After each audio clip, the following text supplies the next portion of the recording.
human who's up in the front with the tube pumping fumes to him straight from the back of the Camry. Ashamed he just could not provide for himself, let alone for his family. It's a blue pill mindset that spent 2020 making dance beats.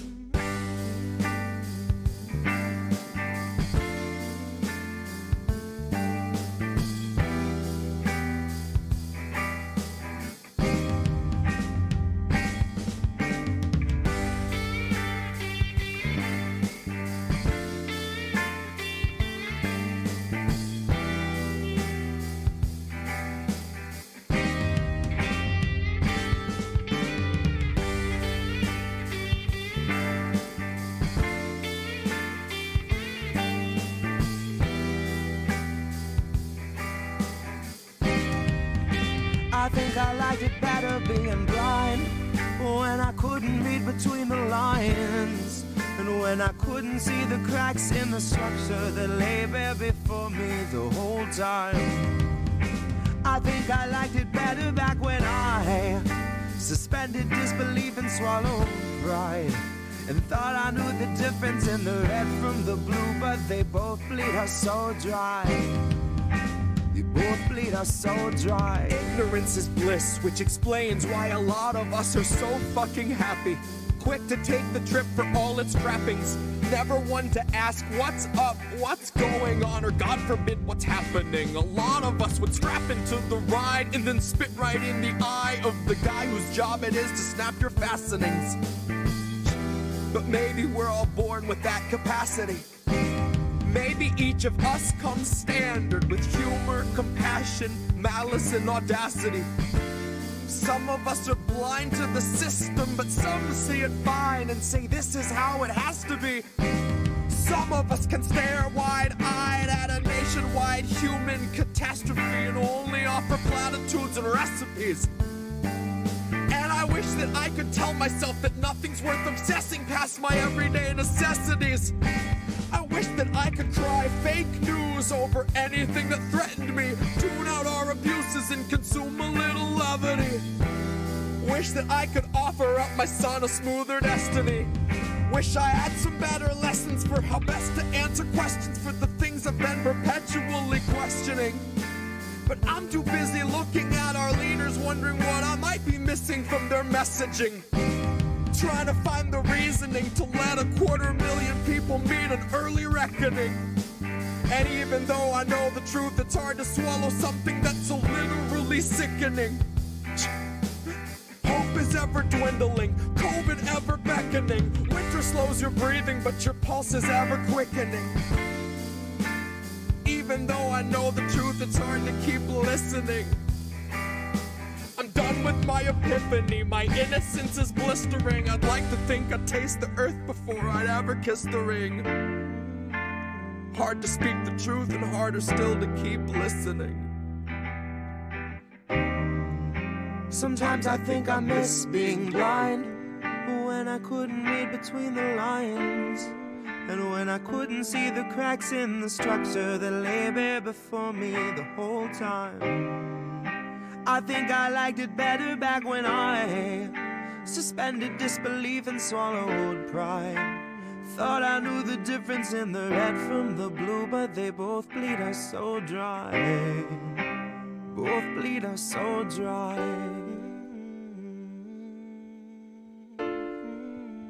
Both bleed us so dry. They both bleed us so dry.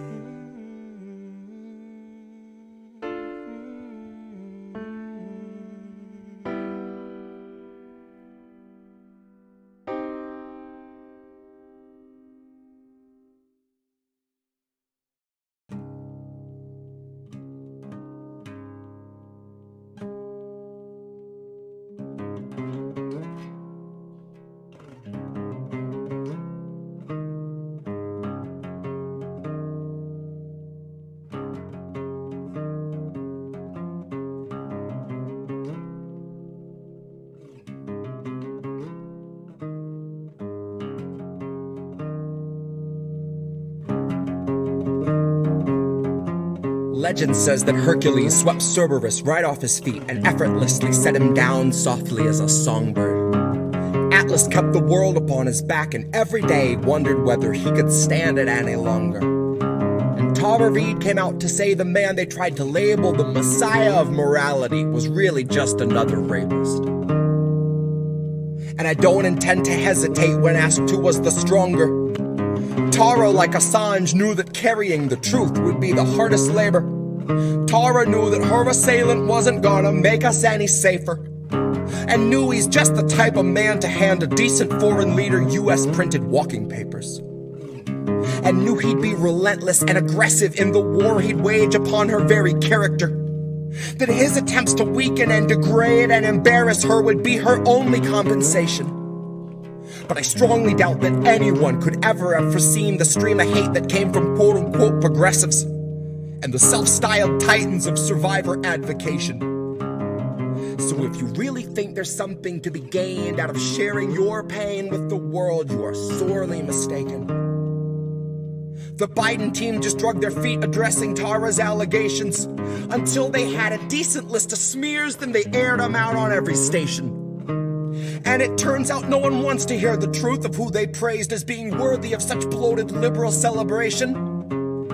That no one wants to really know the person they've so valiantly defended, even when it meant they had to gloat and shit all over someone braver than they'd be if given the occasion. Now cue the faceless comment squad invasion. Cue those fuckers crawling out the woodwork to come analyze the way you wore your hair and what you wear. Like your appearance waives your rights, or that somehow you're the reason for your situation. Somehow they've decided you should bear responsibility for what such monstrous men insist on doing. Somehow they're deluded by the empty, hypocritical, and useless fucking platitudes that bastard keeps on spewing. And I think it's very telling that the best of their excuses when they try to come and justify our president's abuses is a hearty butt Trump. In which case I'll remind you that you never saw the news attempt to sell us Donald Trump like he was morally upstanding or a decent human. But when Joe says something bigoted or ogles someone's little kid, CNN says, isn't this refreshing? Biden's like a mix of JFK and FDR with all the finer parts of Harry Truman. Christ, I know that they don't think that we're the brightest, but at least pretend we got a couple lumens. Ask yourself if you have ever questioned what they fed you, or do you just shut your eyes and then consume it? And now ask yourself if you ate every one of Biden's lies under guise of harm reduction and the promise of a slight improvement. And now imagine long ago that Biden chose to show you who he really was by traumatizing you for his amusement. Now imagine that you watched him touch a Bible with those filthy hands, and then assume the power of the highest seat in all the land, of knowing your attacker wields a global coalition born of three-letter agencies who'll make a life's mission out of trying to discredit you through lies, damn lies, and collusion. Big tech is never gonna separate from our surveillance state. Fuck's sakes, they're just a breath away from total fusion. So there will come a time where even if you see the light, your voice will never reach the sky through all the bots and all the noise pollution. So trust us when we tell you that the masking of abuses is perhaps this country's oldest institution. And I know nothing nobler than facing it in honor of the truth when you know that the people holding power have been neutralizing truth since there was wet ink on the Constitution. So know that Tara's truth is something crucial to the movement. And if you see yourself a partner to the revolution, help this country see through all the baseless propaganda through the crux of Joe's illusions. And recognize that Tara Reade gave everything she had so she could tell us what the truth is. Recognize the decent thing to do when someone bears their soul and shows their bruises is not to ask for context or offer up your own solutions. Your job is just to listen with an honest mind and put yourself on Tara's side a moment so you understand the path she chooses. That there is no instant fame worth the dragging of your name. And if that's what you think, you've a lot to learn about the kind of facts the mob can handle and the kind that it refuses.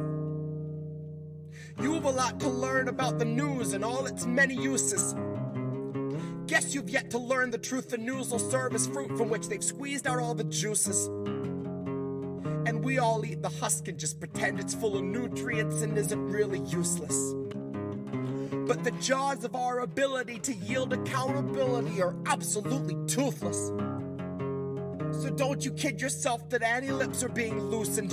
They won't ever tell us where the bodies are or show us where the proof is. It's on you to recognize the lechery our president so regularly oozes. It's on you to muster up some honesty and ask yourself how Biden won your trust, but it's America that loses. Open up your eyes and learn to recognize the bruises. Open up your eyes and learn to recognize the bruises.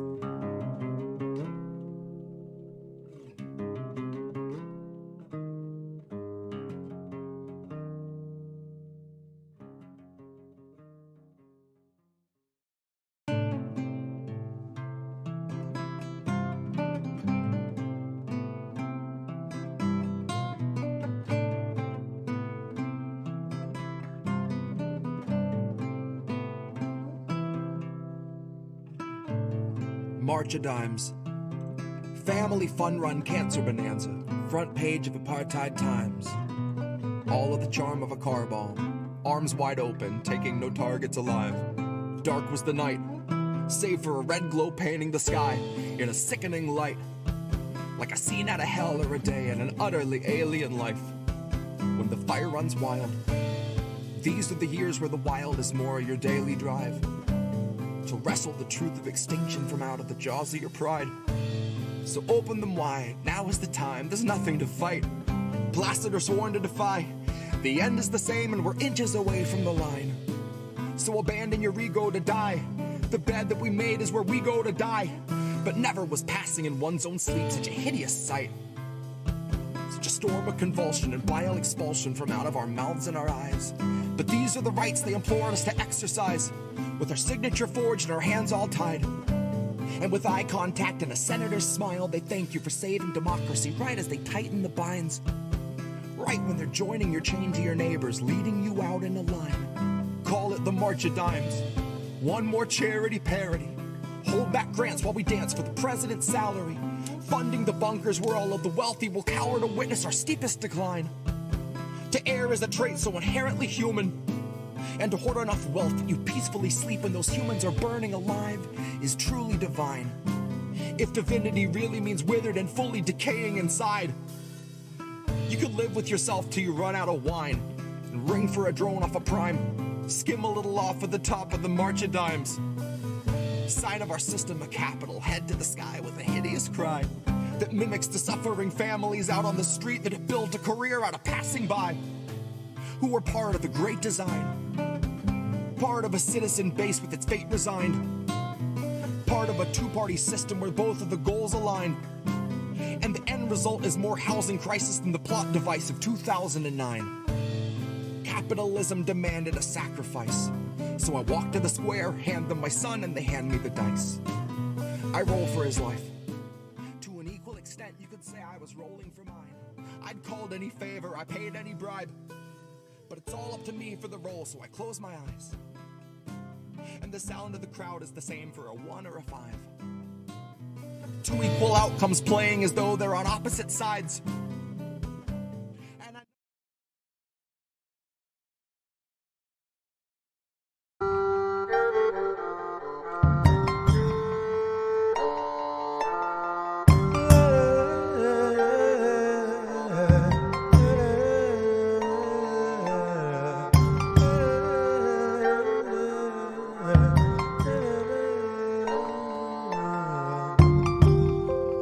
Everyone, it's the Politics of Survival, and I'm your host, Tara Reade, and I am so happy to be here and excited to introduce a professor and author of many books. His name is Dan Kovalik, and thank you, Dan, for coming. And I just was raving to you about your latest book, so without further ado, here's Dan. Thank you, Tara. Thank you for having me. I'm really happy to be here. Yeah. So I wanted to ask you first off about your book, the latest one that I just read, and I think Reef has the cover. So if we could throw that up, that would be great. Yes, ma'am. And for everyone who's watching and listening, you can, if you're interested, you can find, like if you look down in the section, you'll see links to Dan's Twitter as well as his book. So The Plot to Scapegoat Russia, which the title alone says it all. So I'll let you kind of discuss that. So when did that come out, and where are we now? Yeah, so that came out in 2017, and I wrote it mostly at that time in response to Russiagate, which was really hot at the time. And which is, I assume most people recall, was this claim that somehow the Russians interfered in the 2016 elections and got Trump elected, basically. Though there was never any evidence of that, of course. Well, now it's been completely debunked. I mean, and, Hillary Clinton didn't go to Wisconsin. And I, as a little girl, I lived on a farm in Wisconsin. If you want to win, you got to go to Wisconsin. Yeah, I mean, right? You're right. Exactly. There were things she did to lose the election, including calling her own working class base the deplorables. Right. If you say not going to Wisconsin, which is a working class and farmer state, very important swing state that she took for granted. Yep. There were a number of things that were happening. Her personal email server, which became an issue because James Comey, a few weeks before the election, put out a letter kind of strangely saying we're still investigating this issue. That hurt her. And they said, oh, and by the way, we found some of her emails on Anthony Weiner's computer. Like, none of these things helped her, right? But later, everyone forgets this, and James Comey then becomes the hero of the Clintonites, etc. Very strange, but so they claim Russia did it, and which to me seemed like the most infantile claim ever, and yet a lot of people bought it, right? Well, and what's amazing is, and this is my opinion, but it just seems she has almost an obsessive animosity towards Vladimir Putin. And it's like, I know, like, Joe Biden has his, and they all do, like the whole administration. And as you know, I worked on the Hill, so I know about that. Now, I worked pre-Putin, so I was there in the 90s right after the fall of the Soviet Union. But I heard them talk about how that then the Soviet Union transitioning to Russia, how it would never have a seat at the table as far as they were concerned. They did not want it to become a world power. And you talked a lot about that in your book. So thank you. Yeah, well, yeah, no, absolutely. I mean, I think, even when you listen or read Putin's recent speeches, he talks about that, how the Russians, once communism ended in the Soviet Union and the Soviet Union ended, they thought fully they'd be welcomed into the West, right? They thought that what was holding that back was communism, right?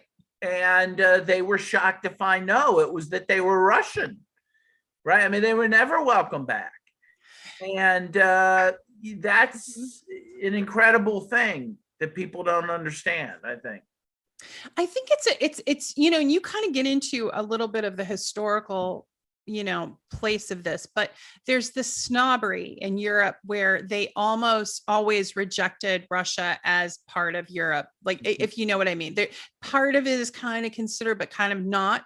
And yet, and so here we are, in this environment where we villainize this country, which I think, and you have made it quite clear too, the military-industrial complex needs a convenient enemy that's big enough to seem vast enough to seem like an enemy, but not quite big enough to really do anything, against the US or European nations, and then, Vladimir Putin, to his credit, I mean, he really did put back the middle class. He built up Russia. He kicked out the people that were, robbing the trough, so to speak. And kind of whipped control of the oligarchs. Whereas like America, I think we're run by oligarchs. Like, and you use the Jimmy Carter quote in your book, I remember. Yeah. Yeah, well, it's true. I mean, Stephen F. Cohen, one of the great, Russian experts and Sovietologists, God rest his soul, He said one of the things the West cannot forgive Putin for is getting the bear back on its feet, right? They were happy after the collapse of the Soviet Union when people were starving, right? When 2 million Russians died. Right. They were happy when, Boris Yeltsin, who was a drunk, was running the country, allowing it to be looted, including by American and Western oligarchs, right? Right. And to their chagrin, Putin comes along and he, makes Russia a power again. But I think the other thing they were upset about Putin. So first of all, let's remember that, George W. Bush at one point said, hey, Putin was his friend. He looked into his eyes, saw his soul. Yeah. Putin was the first world leader to call Bush after 9/11, offer condolences, offer to help in the war on terror. He did help in the war on terror. So, for a time, Putin was okay by the powers that be.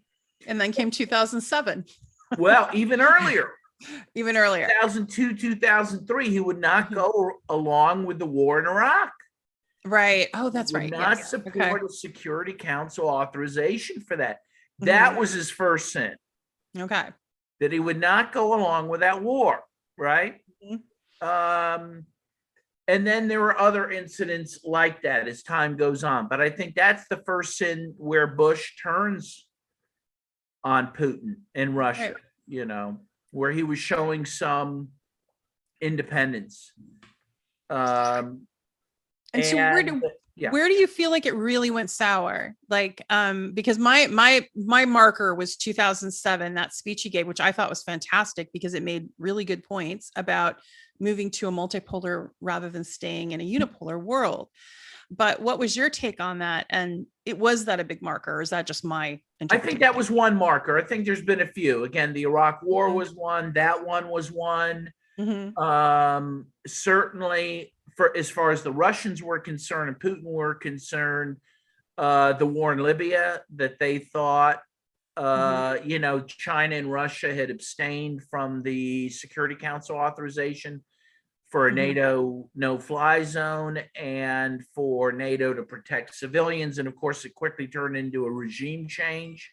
And Putin was very upset by this. It was Medvedev who was president at the time.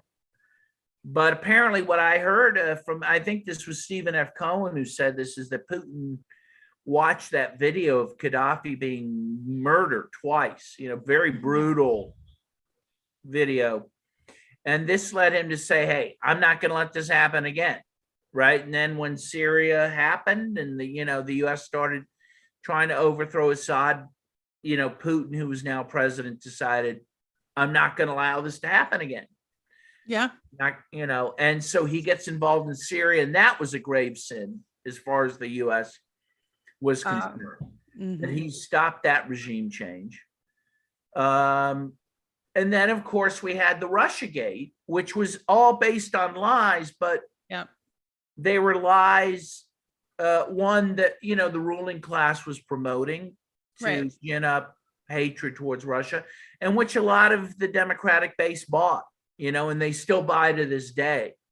And it allows them to feel this insane hatred towards Russia. I mean, I see it on my Facebook account, friends. I have very liberal friends, some who teach acting, in college, the most liberal people you could ever meet. And they're like, one of them literally posted today that Americans who have assault rifles should be donating them to Ukraine. It's this is the liberal minded acting professor, but this is how Russiagate broke people's brains, right? It did.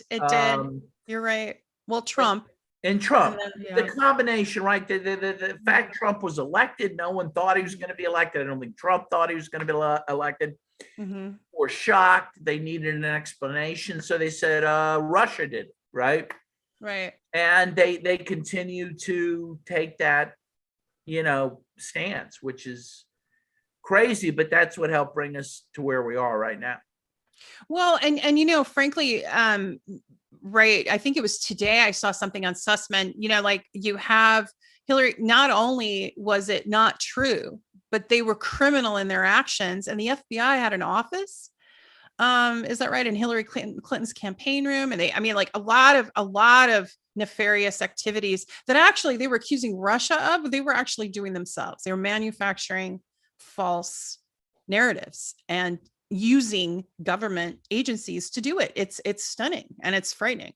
Well, that's what we do, right? So we claimed Russia interfered in the 2016 elections, which they did not. Mm-hmm. But that's merely projecting what we do to every other country, right? Including Russia, so there's the famous Time magazine article that highlighted the Clintons' interference in the 1996 elections in Russia, right? Where Boris Yeltsin had a 3% approval rating, and Bill Clinton sent his team in to rescue him. In fact, I think that's the title of the Time cover story, I think it says U.S. to the rescue or Clinton to the rescue, and that's it. And they bailed Yeltsin out. And of course, it was 12 billion. Was it 12 billion they gave to the election? Yeah, some of that money went just straight for vote buying, but all sorts of other things. They gave major IMF loan that helped floated the economy, which helped Yeltsin at the time. Right. So it was major interference, as we do in so many other countries, but we project that on others, right? We do that, but we don't want to admit that. So we say, oh, that's what the Russians do. Or the case, Russia invades Ukraine, and we say, oh, this is the first war in Europe since World War II. Well, no, because NATO bombed Serbia in 1999 for 79 days. Yep. And that had no Security Council authorization. Russia would never agree to that. And yet we pretend that didn't happen. No, it's Russia that invades other countries. So let's not talk about that. We invaded Iraq twice, and Afghanistan, and Libya, and Serbia, and now in Somalia. We just sent troops to Somalia. But don't look at that. Don't look at the fact we're supporting Saudi Arabia in a genocidal war in Yemen. That's not to be discussed. 1 million children are at risk of dying, and millions of people may die from this conflict, and it's not worthy of discussing in the mainstream media. I mean, this is the psychological gymnastics that the U.S. government and the American people do, frankly, to justify their crimes is incredible. And the corporate media is complicit. I mean, they're complicit. And I don't know if you're familiar with me coming forward, but when I came forward in 2019, the first thing that happened was that Edward Isaac Dovere of The Atlantic wrote a hit piece about me before. Now you have to understand, the article hadn't even been printed yet. It was on like the AP wire. Within hours, he was online calling me a Russian asset. And then throwing up all these things because I said good, positive things about Russia. Well, and it was used to try to discredit me. And one of the first questions from the New York Times was if I had an online Russian boyfriend. They were just totally focused because, of course, I couldn't have any independent thoughts. I had to have a man telling me what to think, right? Right. And again, and even if you had an online Russian boyfriend, you're allowed to have one. Many of us have all kinds of connections to all kinds of people.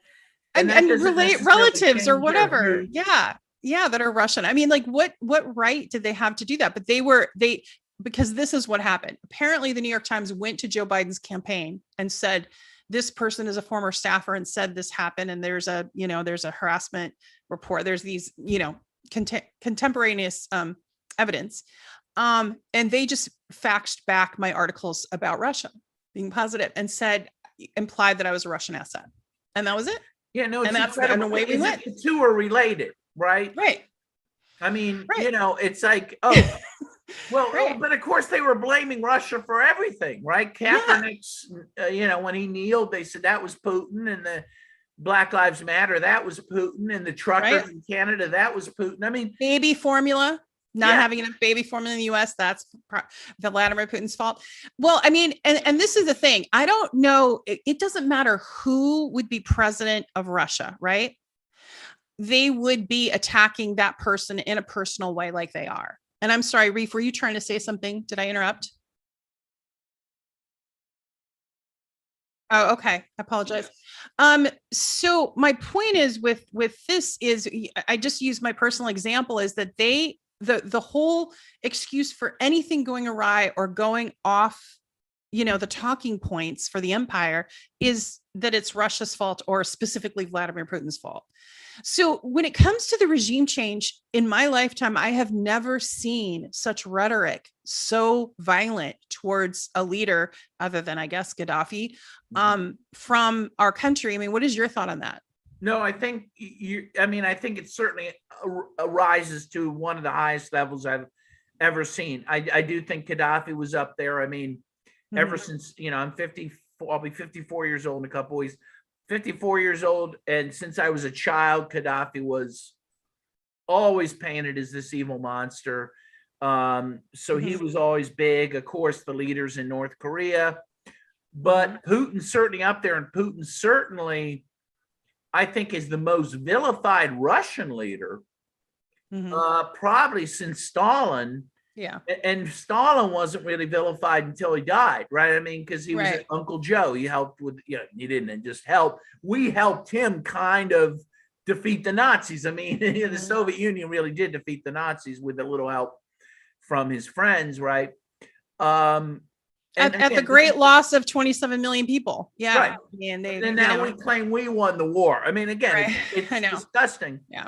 But, is again, Stephen F. Cohen used to say, I mean, you can find pictures of John F. Kennedy hugging Khrushchev, right? Right. Nixon, of course, went to China, met with Mao, and he met with Brezhnev.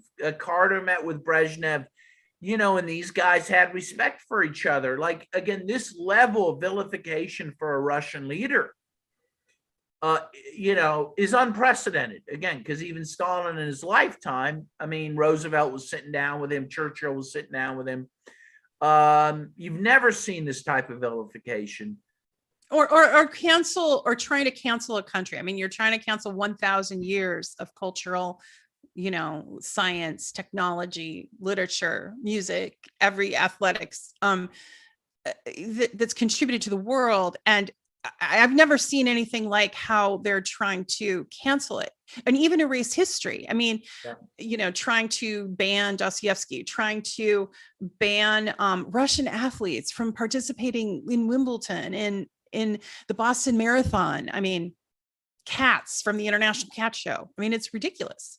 Yeah, no, this is racism, pure and simple. I mean, I mean, we even had the State Department claiming that Russia had no culture, right? That it was like America does.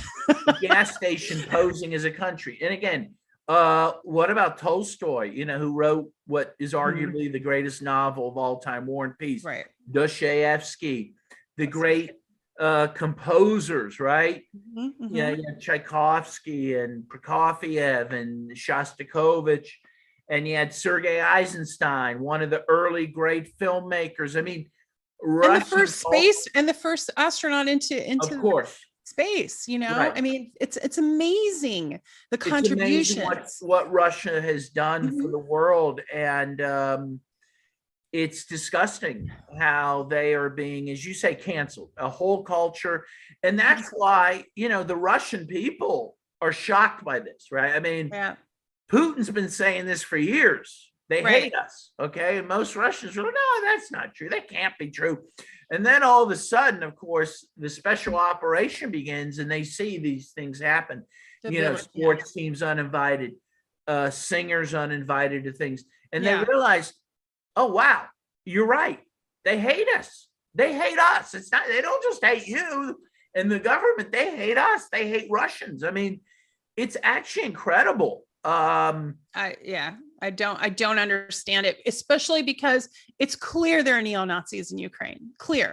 The U.S. has been helping and funding. And one thing I like to remind people, one piece of evidence of this is that people forget, Congressman John Conyers from Michigan, he sponsored a congressional resolution which passed Congress and was signed by Obama to stop supporting Nazis in Ukraine. Okay, so the entire Congress and the president acknowledged they were the Nazis who the US was funding. And then, of course, Congress decided, I guess we need to fund Nazis. So they actually repealed that ban on funding Nazis. This is true. So like the United States Congress and the president of the United States acknowledged at that time, there's Nazis, we've been funding them, let's stop it. Well, then let's start it again. The point is, no one was disputing the existence of these Nazis. And then, they would almost get away with erasing the history, except that Julian Assange, who gave up his freedom to bring us the war crimes of the empire, so to speak, brought to light the Victoria Nuland and what happened in Maidan in 2014. And so when people say this military conflict started in February 24th, I see a lot of Russian people, rightly so, counter it saying, oh no, this started in 2014 during a Western-backed coup in Maidan, because all they're asking for is a neutral Ukraine. I've read over and over again what some of the transcripts of what Russia wanted, right? And it's not unreasonable. So what is your thought about why the US can't go down this diplomatic inroad? I think I know the answer, but I want to hear it from you. Yeah, well, first of all, I agree with you. I mean, in fact, some people are couching what has happened in Ukraine as a reverse Cuban Missile Crisis, right? When the Soviet Union tried to put missiles in Cuba 90 miles off the coast of Florida, John F. Kennedy said, that we would go to war over this, that was unacceptable, right?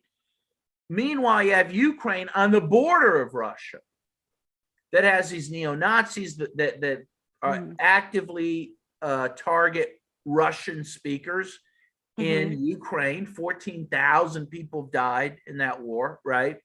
You have missiles now pointed at Russia from places like Poland, right? Before the special operations, Zelensky said he was considering getting nuclear weapons. So, and of course, don't forget Trump, who allegedly, they claimed was in the tank for Putin. He got rid of the intermediate nuclear missile treaty from 1987 that Reagan had negotiated. All these things, if the shoe were on the other foot, if Russians had troops and missiles in Mexico, and they were supporting anti-US forces in Mexico who were killing Americans, English-speaking Americans in Mexico, we wouldn't tolerate that for 1 second, right? So then the question is, well, why are we foisting this on the Russians? Why are we doing this? Knowing full well how they're going to react, right? Because we react the same way. Well, there's only one logical conclusion. We wanted this. We wanted a conflict. We wanted a war in order to try to weaken and destroy Russia in much the same way that Carter and Brzezinski, right, 1979, June of 1979, started arming the Mujahideen in Afghanistan. Zelensky would later say that they did it to draw the Soviets into Afghanistan so that the Soviets would have their Vietnam. That was Zelensky's words, and bleed them dry. Most Americans to this day think the US started supporting the Mujahideen in Afghanistan after the Soviets invaded to push back the Soviets. No, we did it before they invaded to draw them into Afghanistan. And that's exactly what we've done with the Ukraine. We wanted this war. We thought it would, one, militarily bleed them. And then, of course, we had all these economic sanctions ready to go once they did it. We thought that would economically destroy them, which it hasn't. But that was the game plan all along. And clearly, well, and I think further, it's the United States of distraction, right? I think that the Biden administration was failing as well, domestically, and what gets them money for the weapons manufacturers and stimulates that portion of that economy for those elite few is the military industrial complex. And you have these neocons and hawks, you have, Jake Sullivan, you have Andrew Blinken, but you have more behind the scenes people that you don't see that I know are there, that I knew from, that are still with Biden, that, basically want war. Yeah. And there's the reason they is because they profit from it. Yes, exactly. They profit from it. And as you say, I think it was a political distraction. Biden has not done well with the economy. Obviously, inflation's rising, and it was starting to rise before the special operation, right? Yes, it was. Trying to blame it on Russia, but this was happening before. And of course, we had the COVID surge in January. Biden was tanking, and of course, his withdrawal from Afghanistan was messy and embarrassing. And so I think he decided we need something else to be happening. Now, of course, that's backfired for the moment. His approval ratings are in the toilet, right? 28% right now as we speak, which is the lowest in presidential history. I think that's lower than Donald Trump at this point. But this scares me because it makes me wonder what he feels he needs to do to improve those numbers, whether he wants a bigger conflict. Because what's happening now ain't working, right? Right. And it shouldn't work, of course, because when you're sending billions of dollars to Ukraine and you can't even get baby formula to babies in your own country, people shouldn't vote for you. They should not support you. He's a failure by any measure. He's a failed president. And but what he might do out of desperation to turn those numbers around, I don't know, because I don't know what options are left for the Democrats. They have an unpopular president. They have an even more unpopular vice president. And even more unpopular Congress. I mean, and even the progressives. And it's going to be the Valentine's Day massacre. It is in November. The Democrats are going to be destroyed. So well, maybe. And that's the thing is I don't like to project that too much because they tend to do things to make it happen. So I just, like, for instance, one of the things that they're going to pump money into is troll farms. Like, I know this personally because I get trolled by Democratic National Committee troll farms, like Really America, Super PAC, and Sally Albright and all them. So they've just started back up again. I can tell you, I know, and they're getting paid. And so they try to sway opinion. So the next thing I think is they're going to try to galvanize us around, unfortunately, I think a global conflict, and that's where we're heading. I mean, I see it coming, but no one's going to win, like, it will ruin generations. Yeah. So, the problem we have, though, is that we have a ruling class, and this is what I've been talking about for years. I mean, because one would have to scratch their head. I used to have a friend, my buddy Hillary, not Hillary Clinton. Hillary. I was going to say what? My buddy Hillary Lehrman in Dayton, Ohio, used to say to me, Dan, he says, the rich, they like to go to the opera. They like to go to the symphony. They need a certain amount of peace and stability, keep people happy enough so they can do those things. That's, I don't think that's true anymore. Okay. So the ruling class has decided they're not even going to stay in this world. They're going to Mars, right? And there was no better indication of this than during the pandemic. You had these three rich guys going to space. Right. There were stories about the super wealthy with their yachts circling Manhattan to wait out the pandemic. You see stories of people with these mansion-sized yachts living in the oceans, and people are buying properties out in New Zealand. The ruling class does not walk amongst us anymore. They don't need to go to the symphony. They don't need to use our roads. They don't need to use our airplanes. They got their own airplanes and spaceships. The point is, they are willing to let us all die. And this is a new thing, right? They don't feel that their fate is tied to us in any way. And so they are willing to risk World War III. And I think that's what people underestimate. They don't understand how disconnected our rulers are from us, and how willing they are to sacrifice us just to make, bleed us as dry as they can, take it all with them and leave. I mean, that's the plan. That is their plan. Oh God. Yeah. It's a dire plan. It's really bleak. And I have a question about that.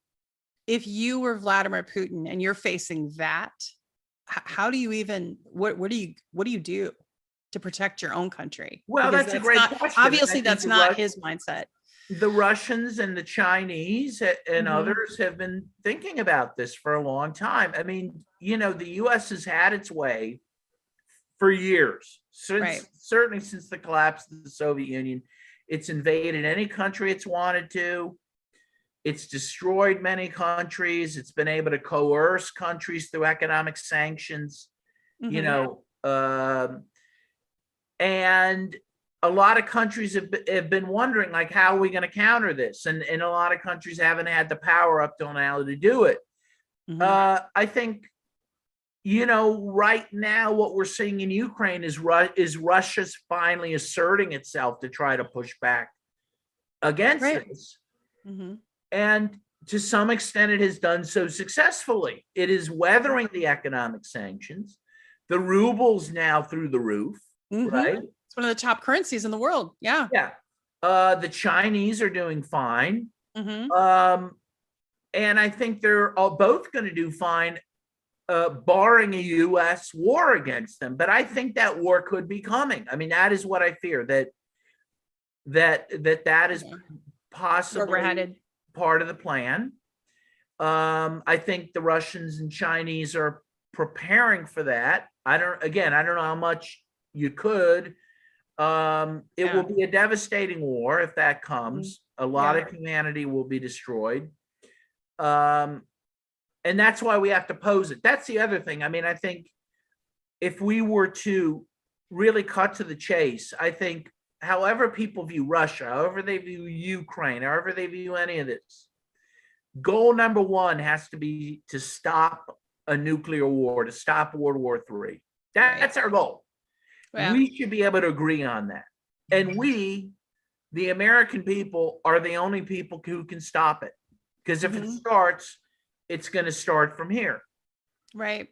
And I think that is pretty clear. And then when you hear Biden, Biden's losing in Ukraine and he's threatening to attack China. I mean, these people are insane. They are insane. Yeah. they're psychopaths. We're at a point.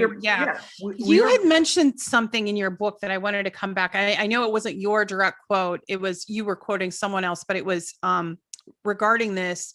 It was about the Reagan years when they were contemplating nuclear holocaust, same kind of hawkish kind of deal, talks about it. And they said that there was expendable, 200,000 people were considered expendable in the US. No. Many more. Okay, I got that wrong. Okay. This was in the late 60s. The Defense Department decided we could lose half our population and still be a functioning nation. Right? Really? Yeah, half at that time, I don't know what the population was. I think it was maybe 200 million or maybe it was 150 million. We're talking millions of people.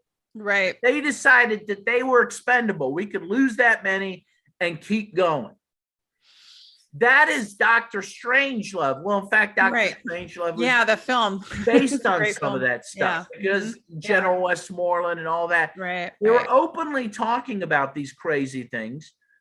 And so again, people have to really, get their heads around that. That we have that they don't care. Yeah, they do not care. Those terms. Who think that millions could die, and that would be totally fine with them. Yeah. Yeah. So as far as where we go from here, like for instance, today, right? Finland and Sweden, they're trying to join, as you know, here we go with NATO, which most people think that are, relatively peaceful people think that it should be abolished. It shouldn't be expanding the way it's expanding. However, if Finland and Sweden join, how does that change the outlook? Well, I think it makes the world all that much more dangerous. People have to remember that Finland partnered with the Nazis in invading the Soviet Union. Yep. You know, the Finnish airport just changed the symbol of their the Air Force, which had a Nazi swastika on it. They just took that off. They just did, right, to try to clean up the image, clean up their act, right? Yeah. I mean, Finland especially, which is on the border of Russia, if they enter NATO, that will be seen again as a red line for Russia. Well, yeah, and what you know, for the audience that's listening, like, look at your map. Finland shares, I think it's 900 or 800 miles of borderland with Russia. Right. That's a huge border. That's like, you know, equivalent of almost Canada for us, you know, right? So imagine if missiles were just pointed right at all our cities. Right. Right. Yeah. I mean, the Russians won't put up with that. And again, this is being talked about even after this conflict in Ukraine began. Like, you'd think people would be trying to ratchet down the tension, right? Right. Or instead they're trying to ratchet it up. I mean, that's clearly what's happening. Like, oh, we've already provoked Russia. Let's just provoke them even further. I mean, again, this is not something you've really seen before. Again, if you think of the Cuban Missile Crisis when the shoe was on the other foot, John F. Kennedy definitely had bellicose statements and clearly was ready to go to war over this. But at the same time, he was negotiating with Khrushchev, right? There was brother Bobby, who made conciliatory moves with Russia, agreed, one, that they wouldn't invade Cuba, right? That's why the Cubans wanted the missiles. And two, that we would get our missiles out of Turkey. People forget we had missiles in Turkey at the time pointing at Russia. So at the same time, Kennedy was talking tough, he was negotiating with Khrushchev. I don't see that happening right now. I don't know. There's no adults in the room right now. Right. And if you know, like, some of the people, long timers that work with Biden, there's no adults in this room. I'm like, I'm telling people, like, they need to pay attention because this is their life. They need to be involved with their country and what's happening because it's stark right now. Now, do you know? As you know, is run by children. Actually, there's a great, it's incredible. If you go lobby, it's mostly 20 somethings. And there's actually a great movie. It's a British movie, and I'm forgetting what it's called. It's about the Iraq War, and this general comes in. I think it's British, and they make him talk to this like 20-year-old or something. It's really funny, but it's real. And apparently, for example, the sanctions that Biden imposed on Russia were not run by the Federal Reserve or our economic experts. It was these, infants who decided to do this. Again, we have to get some control over who's running this country. It's amazing. It's amazing. Yeah, it's very, very, very frightening. Hey, Reeve, I wanted to take this time because we're at the 30-minute point of our show. Yes, ma'am. To see if there's any comments or questions. We're getting a raid on Twitch from Radical Left's Agenda, one of our friends of the show. That's nice of them. I'm trying to look. There was a couple of things with Nazis amassing at their border. What else could Russia do? Was one of the questions. Well, I agree. What else were they to do? I mean, honestly, and I've written about this, and I, much to my, discredit with many people. I mean, I think we have to be honest. What were they to do? The other thing that they had intelligence.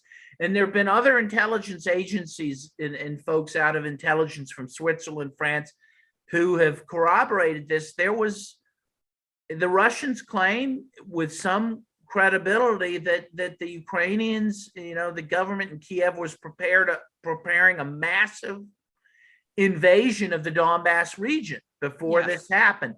And in fact, over the weekend before the Russian invasion, there were 2,000 ceasefire violations.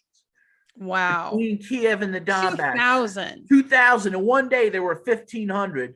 This is according to European EU observers in country at that time. This is not the Russians who said this. This is the EU. I forget what organization it is, but it was an EU organization of observers that were there that said this. And you can find this. I mean, this, they were, the Russians felt they were under existential threat only because they were under existential threat.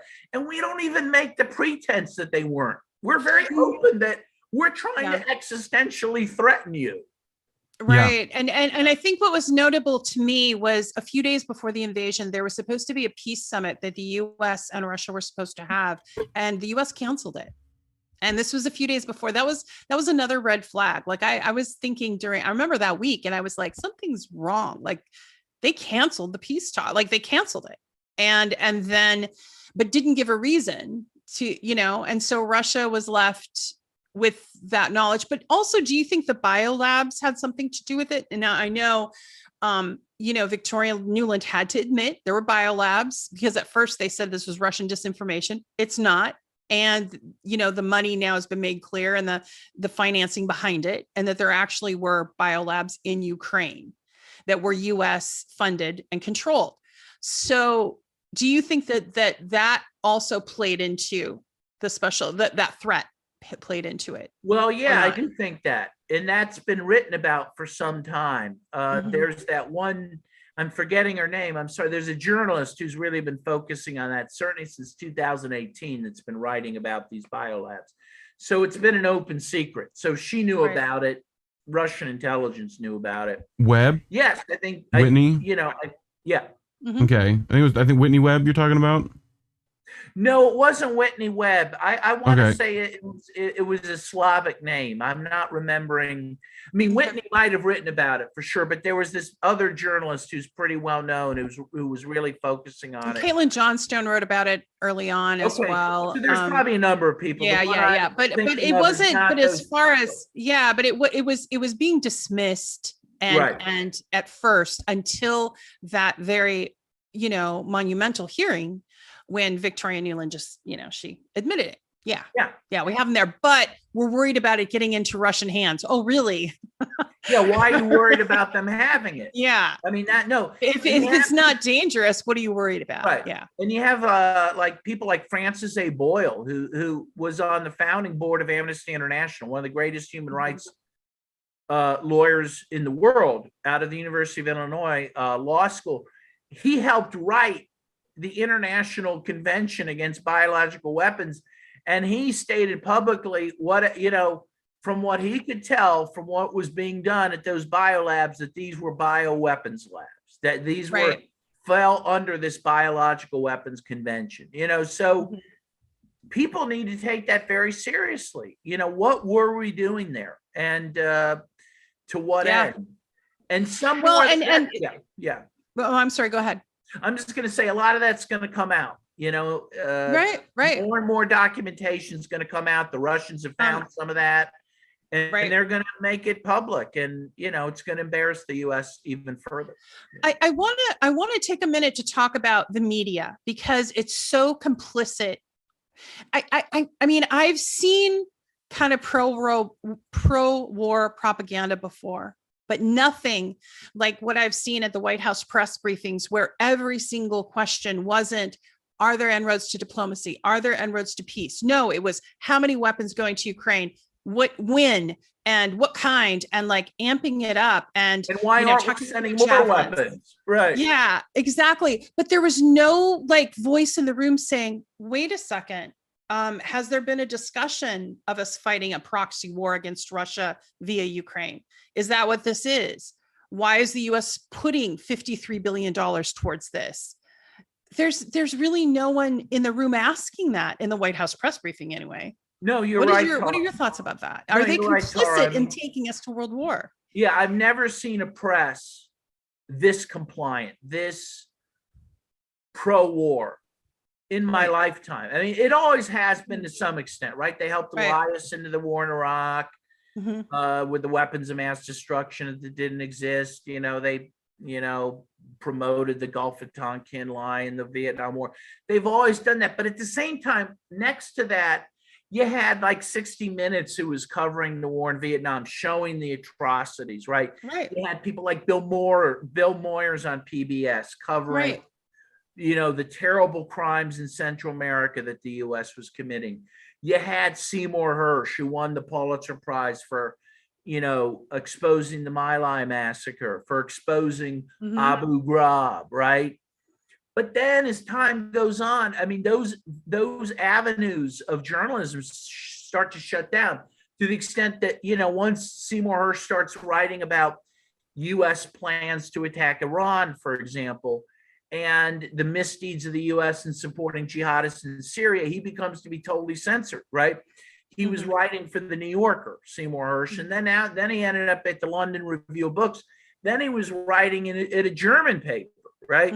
So and now he doesn't write at all. I mean, he was totally driven out of the journalistic world. And we see this more and more. You have this Scott Ritter, who was in military intelligence, who was right about the weapons of mass destruction, right? That they didn't exist, who now has been kicked off Twitter, who cannot, he's not vilified. they went after him on CNN. He's not invited on Fox. He's not invited anywhere. It's incredible how terrible our media is. I think it may be the worst media in the world in terms of that. There's almost no oxygen for independent journalists. Is John Pilger, go ahead. John Pilger, great journalist out of the UK, said, what passes for journalism today now is anti-journalism. It's just people reading off the State Department freaking cue card at this point. Literal talking points. And if you stray from those talking points, you get deplatformed, demonetized, or whatever. And then, of course, you have this whole ecosystem of independent media trying to emerge, or independent voices, or anti-war voices, or whatever you have, but they're being funded and infiltrated by corporate, and because they're trying to control and just narrow the messaging so that we have one lens that we look at through the West, and that's it. And we're not allowed any other lens. And, I think the biggest example of that was the takedown of RT. And I think it's criminal, actually, beyond just being wrong. It was criminal the way it went down, the way they've been censored, the way Great Britain, took their license from them, their broadcasting license, with no provocation. It was ridiculous. And there was, their stories. They have, first of all, great journalists, as that work for them. And Larry King worked for RT. Larry King wouldn't have worked for RT if he was controlled in any way. Christopher Hitchens. Hedges, and Hedges, not Abby Hitchens, Martin, sorry. Abby Martin, Hedges, and Abby Martin, and the rest. But my point is that that's censorship, and then to be taken down, in Europe and Germany and England and so on and so forth. All it does is give us this imbalance, so that all that people are allowed to see is this through this one Western lens. And journalists are facing, investigative journalists are facing a lot of persecution. And I wanted to talk to you for a minute about one of our colleagues, your colleagues, Ava Bartlett, who is a Canadian journalist, and a good who is friend. and so let's talk about that for a minute and what that means, because you spoke to her recently. I spoke to her this morning. She's an incredible person. She's a Canadian journalist. She goes to these war zones. She's been to Gaza. She's been to Syria many times. I met her in Syria, in fact, last year. She's been to the Donbass in Ukraine a number of times, including twice so far since the special operation. And she's going there again this Thursday. And she's on a kill list, by the Ukrainian armed forces. This is a Canadian, and she also has an American passport. So, but neither the US nor Canada care about our welfare, right?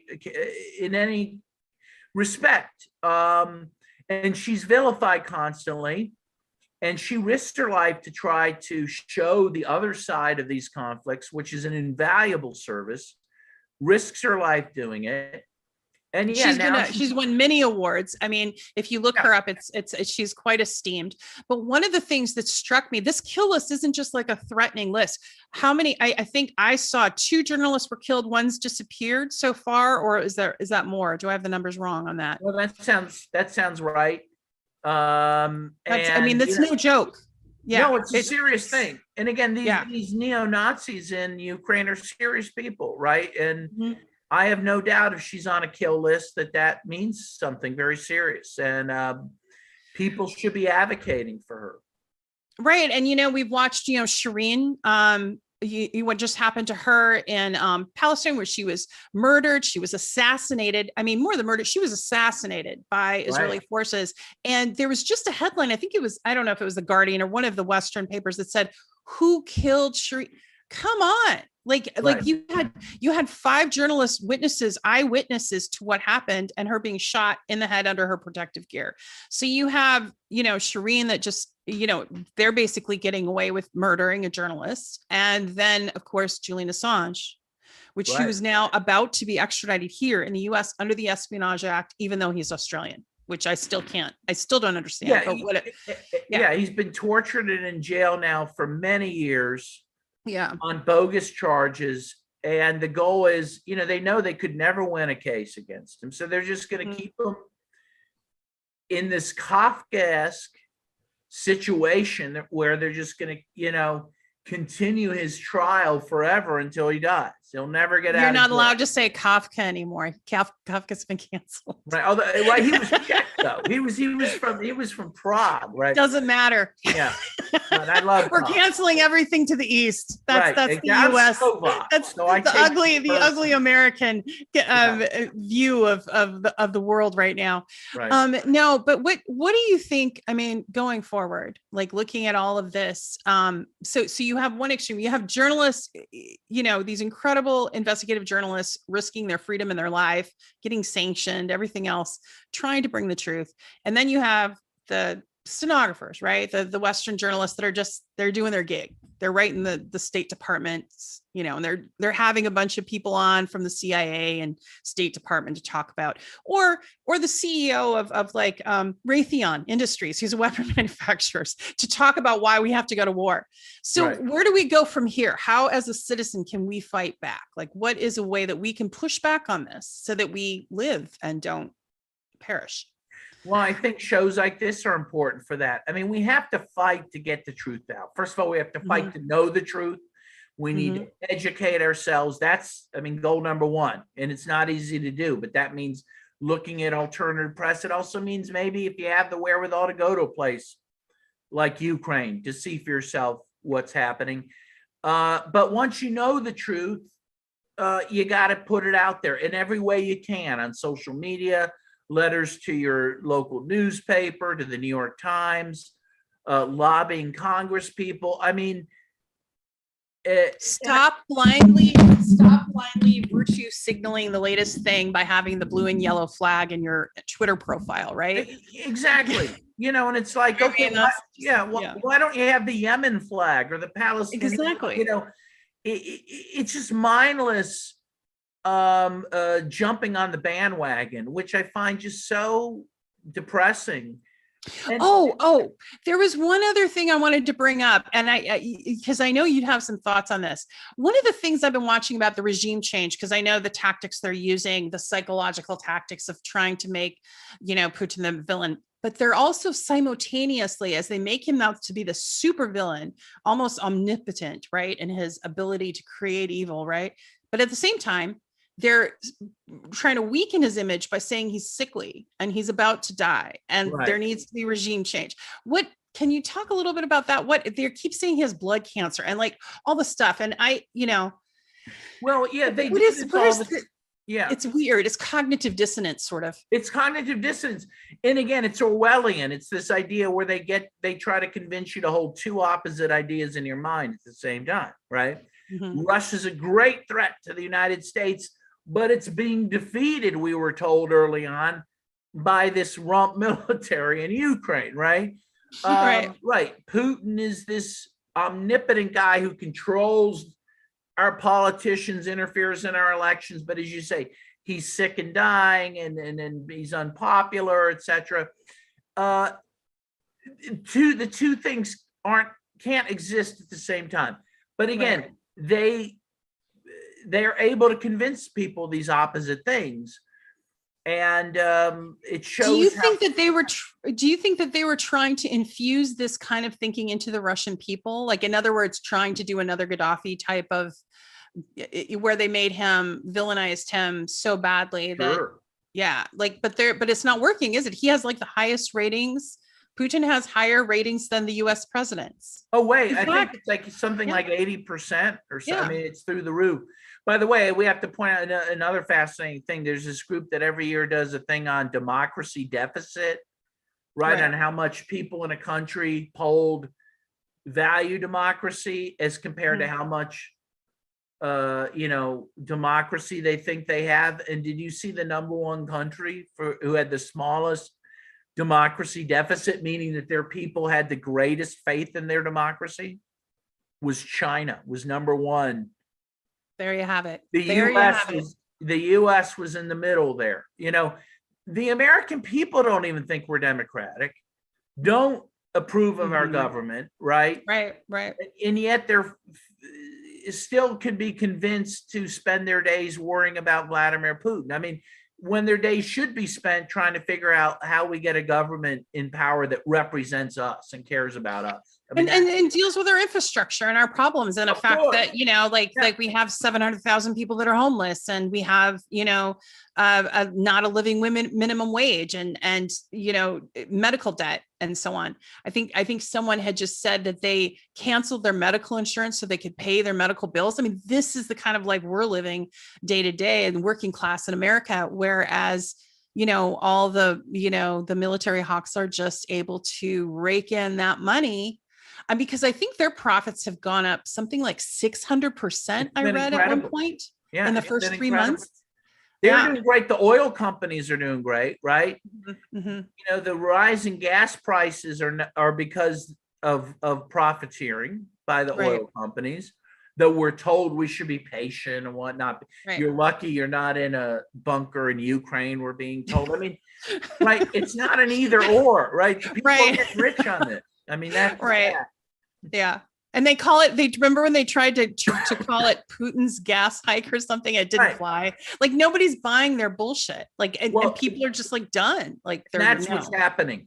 You see that Biden's numbers keep going down. They went down after he approved the $40 billion to Ukraine. At the very same time, the baby formula crisis hit. People are starting to say, well, time out. What is going on? I can only buy so many. I can only clothe my children in so many Ukrainian flags. At some point, I got to get them some real clothes, get them some real food.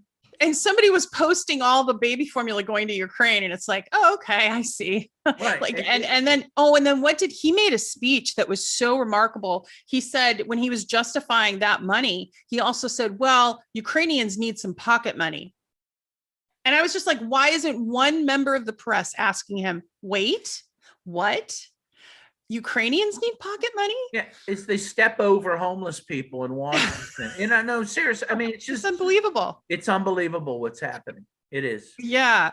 All right. So you have a lot going on with your world. Tell me what's going on next for books and things like that, or what you want people to know about. Well, thank you, first of all, and thank you for having me on the show. I am writing a book on Nicaragua right now, and the Sanities of the Revolution, which is near and dear to my heart.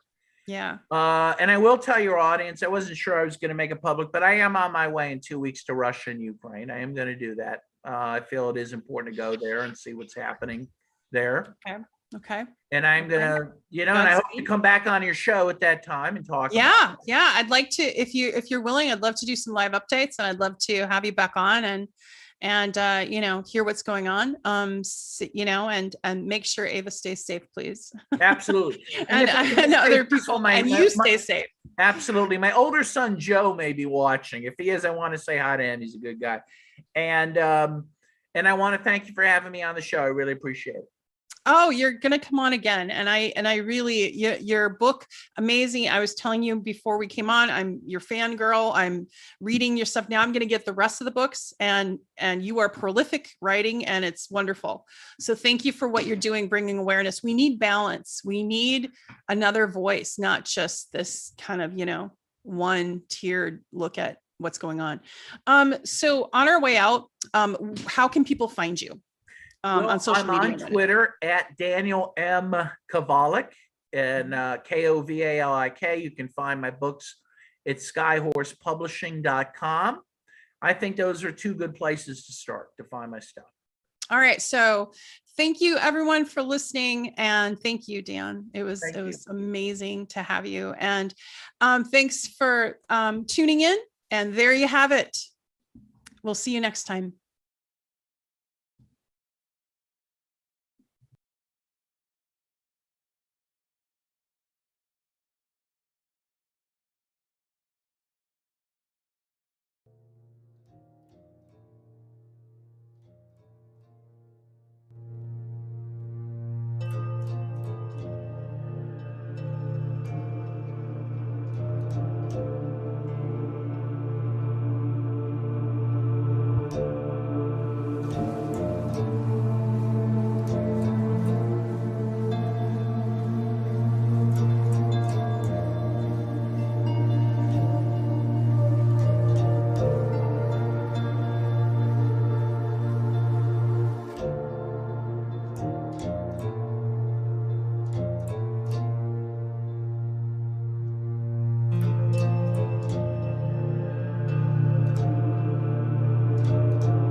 Bye-bye.